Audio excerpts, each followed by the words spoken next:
I'm just about to start knitting a purl row. I've got the back of the work facing me and all the needle with the stitches on in my left hand as usual. Now this time I'm going to put the right hand needle into the stitch from right to left, and it's going to cross over in front of the left hand needle like that. And again, I'll just sort of trap it so that I don't drop it. And I'm going to take the wool round up and behind the point of the right hand needle and round like that. So it's going round the back of there and to here. And now again, just as usual, I'll hold on to it while I pull the point of the right hand needle back, and it's going back through the way it came in. Okay, and you can see the loop there on it, and I'm just slipping that loop I've knitted off the needle. And now into the next stitch. So again, right to left, the needle in front, and the wool goes up and round behind, like that. And then pull the point back and slip the stitch off the left hand needle.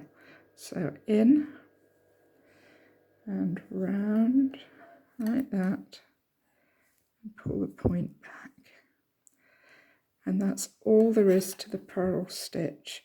As I say, you'll find it a bit confusing at first because you'll think you're working back to front. But just remember, when you're doing this, the loops you've knitted off will end up on your side of the needle like that. Okay. So this pattern I'm knitting a row and purling a row alternately. So knit a row, purl a row, knit a row, purl a row, all the way up. That's called stocking stitch.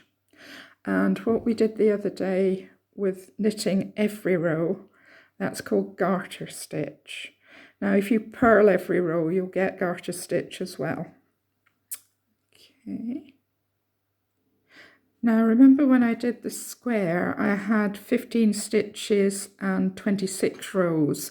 Now here I've done 16 rows, and as you can see, I fold that up to there, I've just about got a square.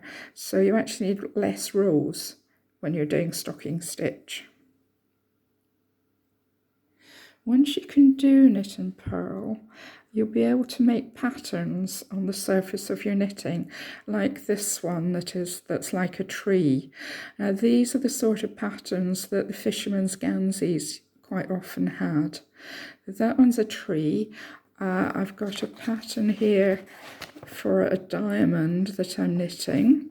I would show you that. I've got it on the yellow there, if you can see. Oh, that's clear enough. And I was just going to show you how you would follow this kind of chart. Now just look at it closely. You see it's got dots on it. The dots represent the bumps on the front of the knitting. So where there's 4 dots there together, that's this group of 4 stitches, 4 bumps on the front of the knitting there. So when you're knitting a right side row, that's the row where the smooth part is facing you, those will be purl stitches. And when you're knitting a wrong side row, where the rough side of the knitting's facing you, those 4 stitches in the middle, those look like knit stitches now. So on the first row, when I knitted along here, I purled 2 stitches, and when I was coming back on the next row, I knitted those 2 stitches. And that's all you have to remember to do this. Again, it can be a bit confusing, and even experienced knitters get confused by charts. but I'm about to start this row here, row 11. The other thing you have to know is that when you're starting this is how the knitting looks.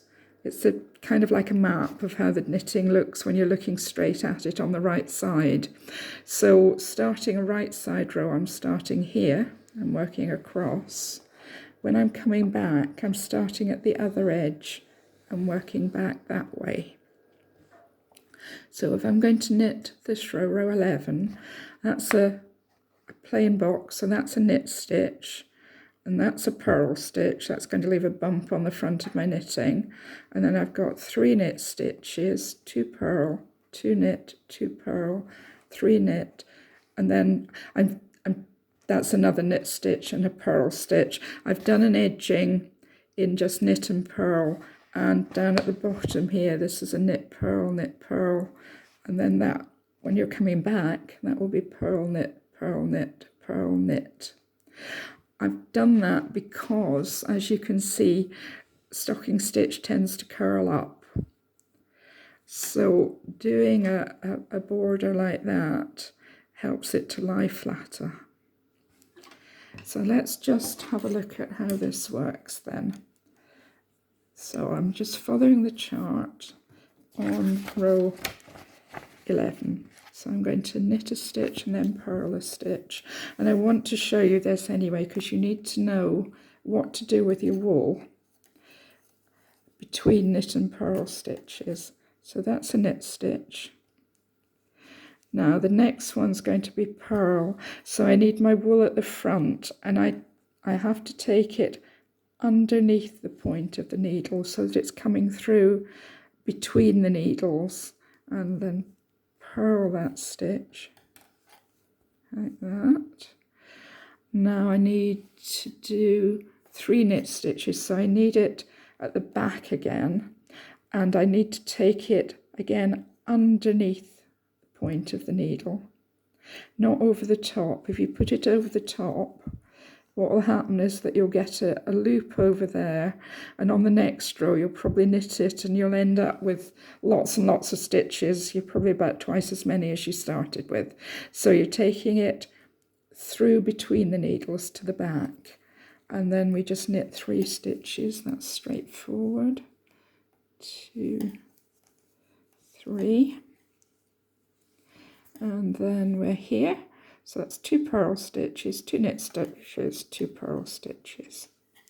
So 2 purl stitches. You see they were knitted on the last. Well, let's just do them. 2 purl stitches, 2 knit stitches, 2 purl stitches, and then there's 3 knit.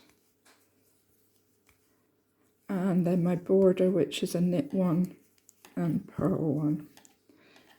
And we're just going to go back now, starting here. So now we're on row 12, so we're starting here.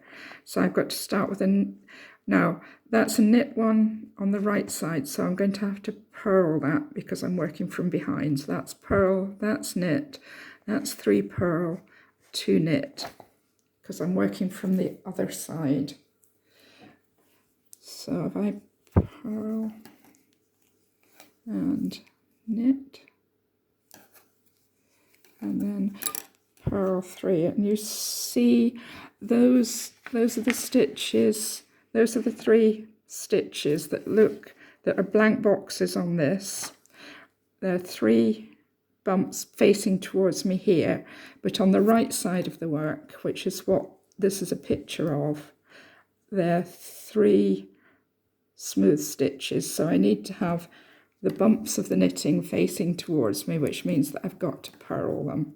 So there we go. 1, 2, 3, and then we're here.